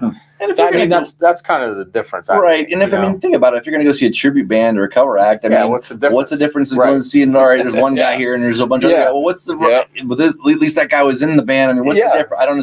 I mean, okay, even if you go see Journey, I think that singer that they have sounds really good. And you got Neil Sean, who's been there from day one, and he sings on all the songs. He played the guitar on all the songs. He's the guy. He's been on stage doing that from day one. You got Jonathan Cain, who's been with the band for a long time and wrote a lot of those songs and sings, and it's his keyboard playing and stuff. So I think, I think each band varies by the authenticity that they bring to it. What's funny about Journey, too, their drummer, Dean Castronovo, has one of the most, he sounds like Steve Perry and Rod Stewart crossed. And he's an amazing singer, and he sings a couple songs for live with them. But another great. He was in Bad English, and he's played in a bunch of bands over the years. So again, another super nice guys in a band called Revolution Saints now with Jack Blades from Night Ranger. They did the recording thing, and it's a great band. And his voice is so good. He's like a raspy Steve Perry, but he sings with them, and it's cool to see him back in Journey now too. So I mean, you're still going to get a great show if you go see Journey for sure. Yeah, and that's how it goes. I saw Queen when they had Paul Rogers was the singer, and I'll tell you what, Paul Rogers brought it too. But you know what? Here's the thing. So okay, Freddie Mercury dies. Now, because there's two schools of thought. You can go down to Led Zeppelin, hey, Bonzo's not here and will never play again, and that's it. But then, you look at Queen, and they had Paul Rogers singing, but does that mean that, Brian May should never come out and play guitar on songs that he wrote and put all his blood, sweat, and tears into it, his whole life into it? So should he not be able to continue on? And I think it just matters the band too, I mean, if you want to continue on, then you should. Yep. If you don't want to, then you shouldn't. I mean, I think that's just, look at somebody like the Beastie Boys. They just cut it off. They're like, that was it. But I think it just depends on the band and how they feel about it. So what's the lesson in all this? So if you have the opportunity to see these bands, go see them. There's no guarantee that you're going to have the ability to see them again. And if we're opening for them, buy your tickets off of us. Yeah, we'll save you some money. Right. Yeah, that's the way it goes. That's pretty interesting. Anyways, we're sitting here talking to the guys from Turbo Lovers, not the Turbo Lovers, Turbo Lovers, and you want to throw another song on? Yeah, sure. Could do something else from the new album. If you look it up, it's called "Should Have Known Better." All right, we'll put Joe to work here. He's just he did bring us beers. Yeah. You know what? Then I kind of slowed down on that. We started talking. Bullshitting a little much. Yeah. Yeah. After those last couple beers kicked in, then the conversation starts rolling, and then it's like, Yep. There you go. First one. Yep. Yum yum. Yep. Hey, we got to say hi to Renee Mass is checking in, and Randy Freeze. Randy Freeze digging the show here tonight. So thank you guys for tuning in. We appreciate it. All right.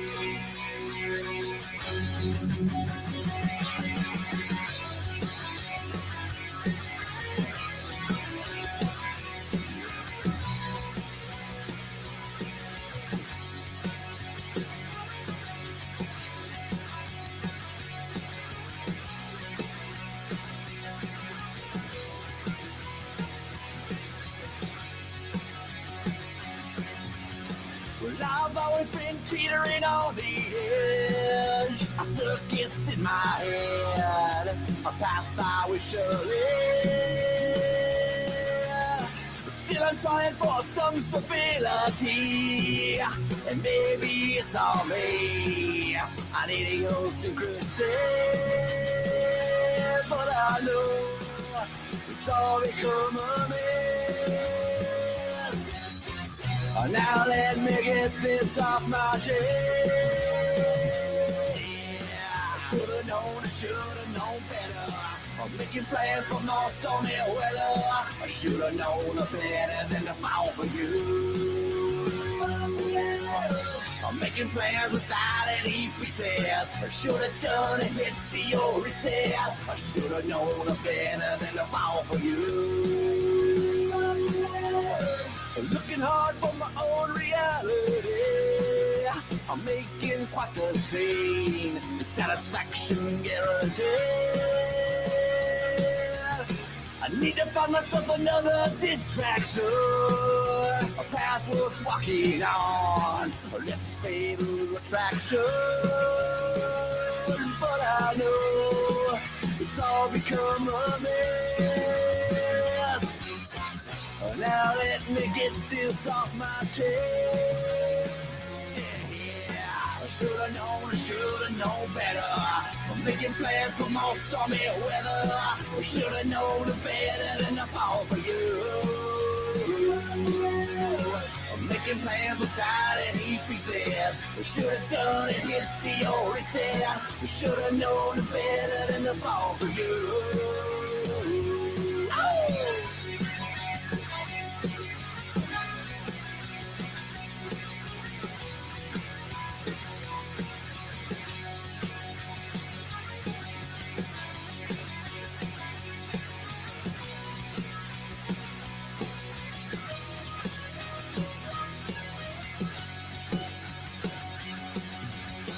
Everything has all become a mess.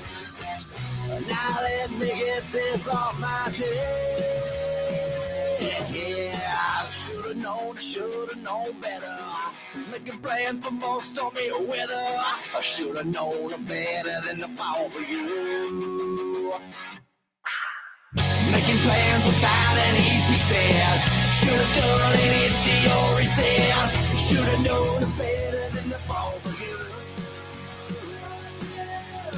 Should've known better. Making plans for more stormy weather.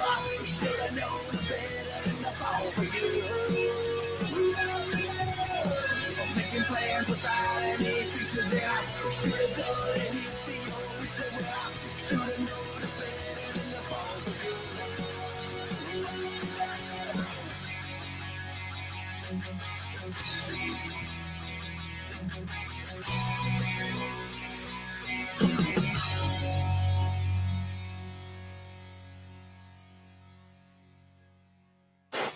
Yep, you ready?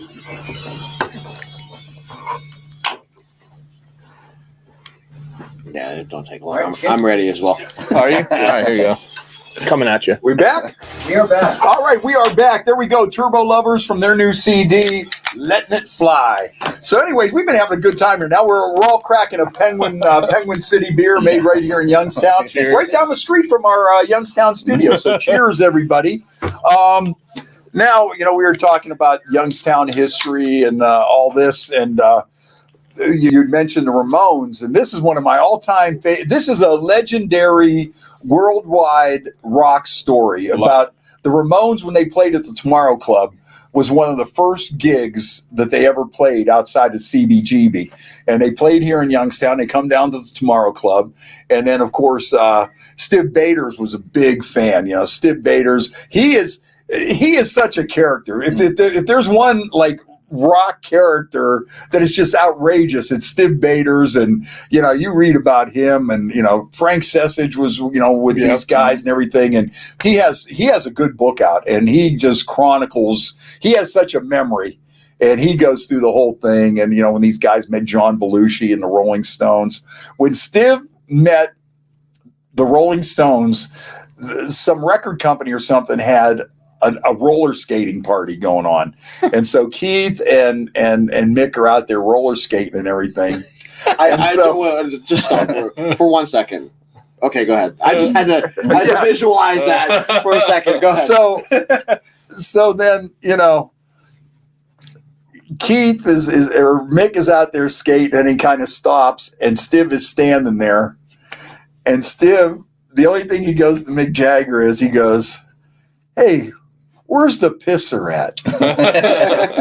And Mick was kind of like taken aback, like, "What? Hey, yeah, where's the pisser at? I got to take a leak." And I don't think anybody has ever come up to Mick Jagger. He wasn't like, "Oh, Mick Jagger, how are you?" Or anything. "Hey, where's the pisser at?" And so, anyways, that just gives you the idea. Sounds like he's from Youngstown area. Yeah, outrageous personality. So anyways, the Ramones play at the Tomorrow Club in downtown Youngstown, and they're leaving town on 680 in their van. All of a sudden, Stiv and his friends pull up alongside of him on 680. Stiv climbs out of the car bare naked and is standing on the roof of the car surfing next to the Ramones in their van on 680. And then they pull over, and that's how they became friends. And then the Ramones had so much fun playing in Youngstown, they went back to the CBGB, and they told everybody, "Man, we had such a blast playing there." And then the next thing you know, Blondie, Right. Talking Heads, Television, all those bands wanted to play in Youngstown. And it was a short time after that, but it was all because of naked car surfing from Stiv Bators on 680. I mean, that's awesome. That's a huge, any Ramones fan knows about that. And then of course, awesome. Stiv and the Dead Boys and stuff ended up, playing CBGBs a lot and everything. And but that's a good one. That is a good one. Yeah, but that's awesome. just Youngstown rock history is amazing. It is. I mean, when you go back even to the 60s, and James Brown used to play here a lot, and like one of his backline workers was from Youngstown. And God, I wish I would have saw that. How awesome would that have been to see James Brown here? Yeah, he used to play at this place, the Elms Ballroom. That was like the legendary Youngstown place before the Tomorrow Club. The Elms Ballroom was like, all the bands at that time would play there that were big, in the 60s, the James Browns and that kind of stuff. And yeah, we just had this amazing, musical history here in Youngstown. So what were we talking about before that? Before the Stim Baders? Where were we going? We had something, and now we've. Oh, here's one. First concert you ever went to? Oh, AC/DC, the Ballbreaker tour. Oh, okay. Your balls out, AC/DC. Yeah, he's a freak. He's got a tattoo. Oh yeah, there we go. He's a freak, AC/DC. Seriously. I think mine was.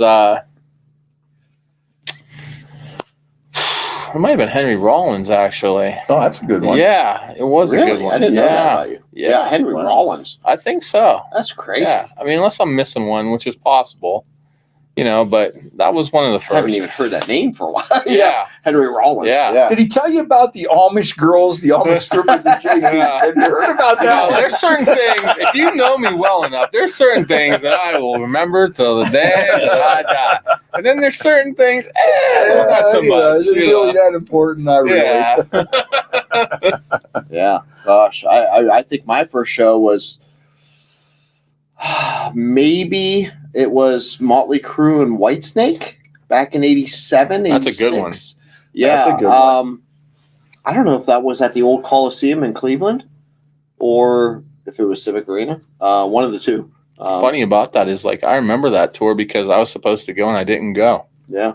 That was a good tour. Mm-hmm. A lot of good shows back. Oh, God. Late 80s, early 90s. Going back from 86 to 94. Speaking of the Monster a good Rock honey hole. cruise, that's back in the day of Monster Rock. Oh, that was the Akron Rubber Bowl. Shit. Oh, that was incredible. Oh my God. Yeah, well, that was what Van Halen, Scorpions. the Scorpions, I think Metallica, Kingdom Come, Yeah.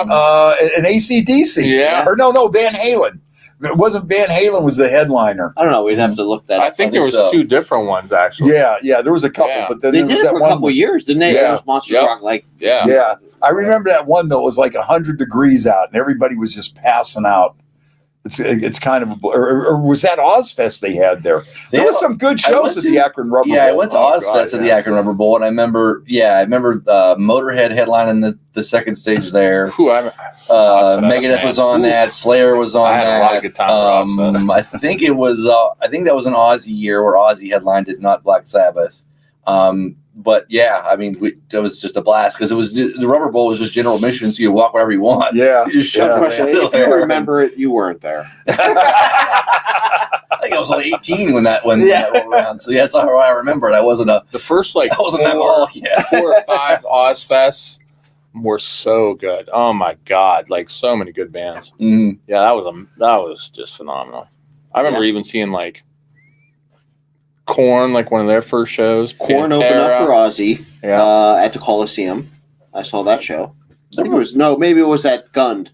I think it was when Gund was still new. When Gund was just first built. But Coliseum had great shows back in the day. Oh, yeah. Coliseum. Yeah. I remember seeing Motley Crue there and chasing their limo after the show to the flats in Cleveland because they went to Shooters, and then after that they went to Peabody's and those clubs.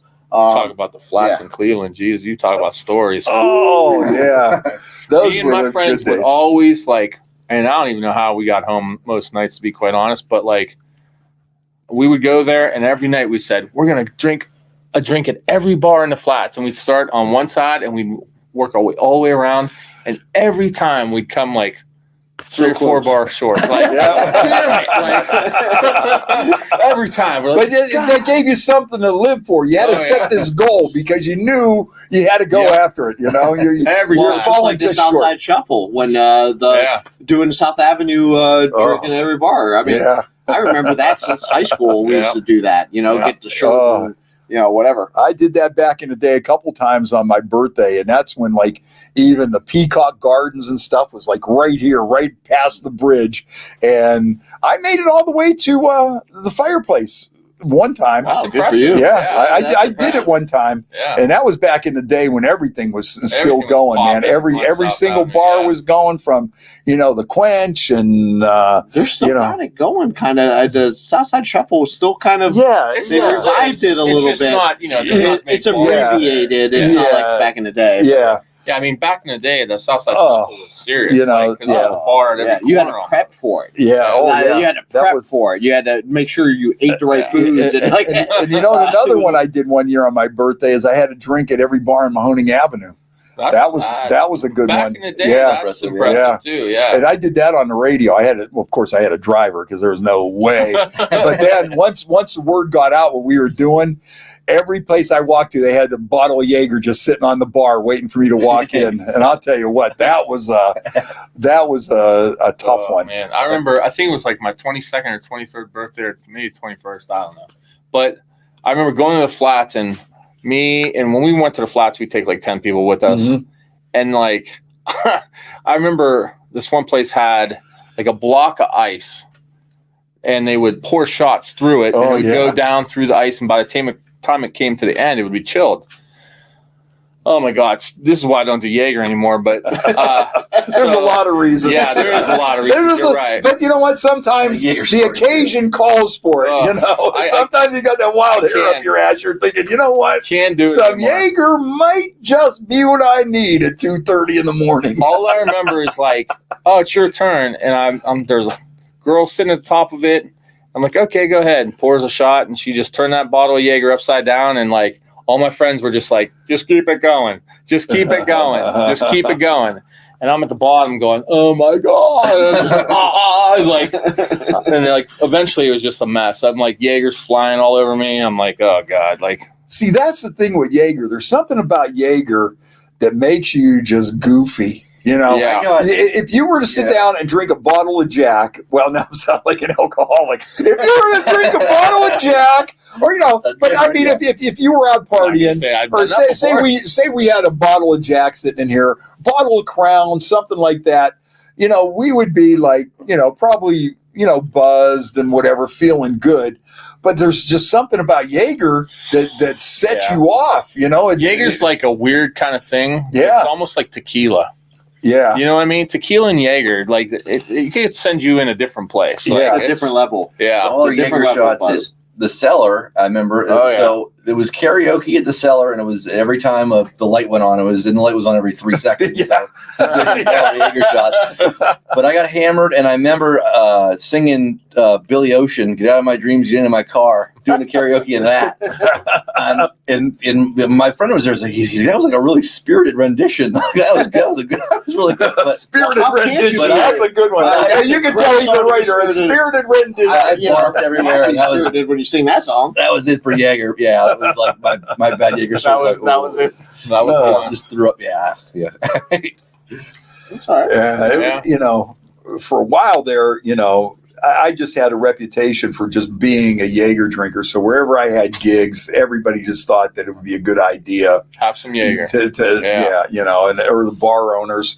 I remember for a short period of time out at the Metroplex, out at Choices. Yeah. Choices, yeah. Well, of course, that was like the disco meat market. That wasn't really my scene, but we were out there because, for the comedy club mainly, and then we would go to, for a while there, they had that Blazing Tunes Saloon. I remember that, yeah. And they had the piano guys that sing the dirty songs and all that stuff. And they said, we're opening this place up with you and Chrissy Patrick in mind. And we want you to come out. So every time we would come out there, they just thought that they had to just have a bottle of Jaeger sitting there for us. They thought it was like kind of a part of the thing. But that's another Jaeger place I can the remember. label actually says it, oh dear God, or you got the circle, so it's O, and then you got the deer there, so oh dear, and then you got the crucifix, so it's oh dear God. So they warn you before you drink it. I want to get a Jaeger tattoo though. If I get a next tattoo, I think I want to get a Jaeger tattoo. Yeah, that's still Johnny's drink down at the Oaks, and I think Jaeger's still his go-to. Oh, I know. Shot, Yeah. That's all you need is the was like Dear God, it was like probably like what, like a 5-year window where Jaeger was just like, that was the drink of everybody. And then when they developed the Jaeger bomb, now Yeah. whose great idea was that? Let's see. Let's find the thing that makes you the sloppiest, stupidest drunk, and let's add an energy drink in there so the guy that is the most obnoxious drunk stays up longer than anybody. Yeah. And I was like, hey, that's a brilliant idea there. Marketing tool. Yeah. You can even Good pay for it. idea. You know, you're Well, like, you know what's okay. crazy is there was one point in time where I used to drink. My shot of choice when I was young was Flaming Dr. Peppers. Oh, yeah. Remember those? Yeah. Oh, yeah. I remember those. Oh, You yeah. drop them in the beer. Don't you drop them in the beer? Yeah, you light it on fire and you drop Yeah. them in the beer and Yeah. it fizzes up and you got to chug it real quick. They Yeah. were delicious. Yeah, They were it actually tasted just tasted like good. Dr. Yeah. Pepper. That's So I used to do Flaming Dr. Pepper shot chased by a Flaming Dr. Pepper. Oh, Yeah, Yeah. dangerous. yeah. Dangerous. Yeah. It's amazing if you look at like all the, all the different things that were popular over the years. I can remember for a short period of time, Goldschlager Oh was my God. popular. Yeah, I remember And then that. peach schnapps was popular at one time. Oh, and then, no, don't say What was that? Everybody's got a peach schnapps like, peach schnapps, Yeah. no. What was the red stuff that was popular for a minute? I know Ouzo was popular That there was for popular for a minute, yeah. Yeah. Now I think the one now like that is Fireball. I think Fireball Fireballs, is kind yeah, of yeah. I don't. Fireball and Crown. Crown. yeah. Well, Crown is always going to be good. Yeah. Crown There's and updates Jack that- are they got the always gonna flavors be now there. with the Crown Apple, the Yeah. Crown Peach. Well, that's the flavor. I mean, Yeah. not The caramel, I like yeah. the Crown caramel, salted caramel is Yeah. good, and the Crown vanilla. Mhm. But for the most part, don't mess with my Crown or Jack. That's one thing. Don't mess. They got all that honey Jack out there and I stuff. don't like the honey Jack. too. I like Well, honey but- Jack. Yeah, I for a like while, that. yeah, for a hot minute, it was like, oh, this is good. Yeah. But I think with Jack, if I go that way, I either go like single barrel Gentleman Jack, I move up. Yeah. But it's It like depends on how you're drinking it. If you just want a nice glass of Jack, Yeah. I get what you're saying. Jack on But if ice. you're just doing a quick shot or something, I Yeah, don't mind a little bit of honey flavor Yeah. in there. Yeah. Not a big deal. But if you're drinking a glass, I get. What but you know what? I'm not a snob on anything when it comes to alcohol. I am not a Yeah. snob on I mean, anything. There's only one thing that I really don't like to drink, and this was this goes way back to the day. I one time got really sick on Southern Comfort. I Oof. drank You know it what? one time, and Yeah. I never to That's this nice. day drank it I used again. to drink Southern Comfort a bunch back in like college days and stuff, but I never got sick on it though. Oh. So I never, and I Yeah. still like it every once in a while. I Same forget about it. deal. I'm like, oh yeah, Southern Comfort's still around. I forget that to even I go back to the old school day, Mad Dog 2020 Oh, yeah. and all that kind of Yeah. stuff. Boone's. And, Boone's Yeah. Farm and Little Kings. Well, I was just going to mention some of the malt liquors. Malt Mickey's. liquors are Mickey's. Oh, and, yeah. Oh, yeah. But the Little King, I love Little Kings. They came in that weird case. yeah. You had these little, these little 8-ounces. They're like Yeah. shot 8-ounces. glasses in beer. Yeah, you could drink Yeah. 1,000 of those. Remember Hooch? That orange malt liquor? It was Hooch. Yeah. I remember that. That was like the underage thing. It's like I got 16. Oh yeah, I'm gonna have a Hooch because it tastes like you. You're like, oh, it's great. You drink one, you're like, I'm feeling good. You get having the second one, I got a barf now. You could not get there two of those without throwing up because it was just And Mickey's malt liquor and the little hand grenade Yeah. bottles that were Oh, fun yeah. driving around town and Yeah. throwing them out the windows. What was the other one? Colt 45? Oh, yeah. 45? Works every time. Malt Billy liquor. D. Williams. Yeah. Remember that? Colt Yeah, malt 45. liquor, that'll Works get the job every done. time. Yeah. Oh, yeah. Yeah, get the job done. All right. Mhm. Yeah. There's still people out there drinking that stuff, There is. Yeah. I remember one time we did at the Oaks, we did a cheap wine taste test, and we had that video bum fights. Remember bum fights? Oh yeah. So we had Yeah. bum fights on the TV, and everybody you had to sit on a milk crate. So we had a milk crate, and we did the cheap wine taste test, and we were drinking Thunderbird and Mad Dog and Boone's Farm and whatever those other ones were out there, and we're watching bum fights, and it was just like it was hilarious, man. I mean, we had a blast there, But man, it's almost time for us to wrap things up here. Could you believe that 2 Man, hours crazy went by in like fast, about 2 right? minutes, huh? Yeah. It's So, shocking that it took an alcohol turn with us too. Yeah. Yeah, you know what? It's a good thing we As it didn't bust does. out the bottle of whiskey. Next time we'll have to go just balls out. But one more time, tell everybody about Turbo Lover's new album, and let's run down your schedule again. And sure. And then well, the new record, Lettin It Fly, it's available now everywhere as far as like streaming and downloading. It's on Apple Music and wherever you stream music, it's there. Or get a hold of any one of us. We have albums. And then CDs, which you could buy if you see any of us out and about. We'll probably have them on us. We'll have them on us. And then you could also order those off of our Bandcamp page. It's just turbolovers.bandcamp.com. You can order them right from there if you want a CD. As far as upcoming shows, again, this Wednesday we're at Jurgles in Warrendale with Stephen Piercy of Rat. March 26th, the West Side Bowl with the Rumors. April 1st, we're back at Jurgles again with Ace Frehley of Kiss. Saturday, May 28th, the Empire Concert Club in Akron with the Lucid, David Elfson's new band. Saturday, June 25th, the Ribs and Rock Festival in Boardman. That's with Living Color. And Friday, July 15th at Yankees in Geneva on the Lake with Crucial Crew. So there we go. All right, I think we're done. Guys, thanks for coming by. Absolutely. Hope you had some fun. I had a blast sitting here chatting with you guys. And great time. We'll have to do it again here, maybe later on this summer or something. And good. You got to come to the Geneva show. Oh, no, I'm definitely there.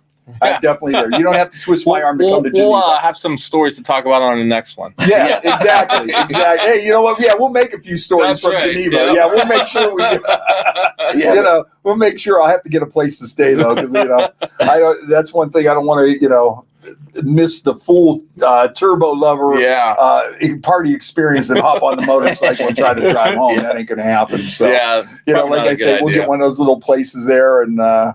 Cool. Hang out. Yeah, thank you so much for having us. It's hey guys, great time. Good luck with everything. Fan of the band. The music sounds great. The videos look good, and I just hope everybody gets a chance to get out and see you guys. Follow you on Facebook and everything else, and get out there and support Turbo Lovers. Yeah, thanks, man. Awesome. Thanks, guys. Thanks for having us. Yep.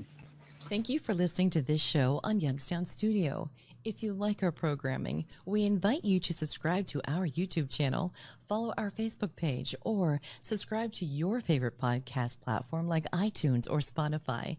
This is original Youngstown content, and we would appreciate you sharing the videos and the word about us.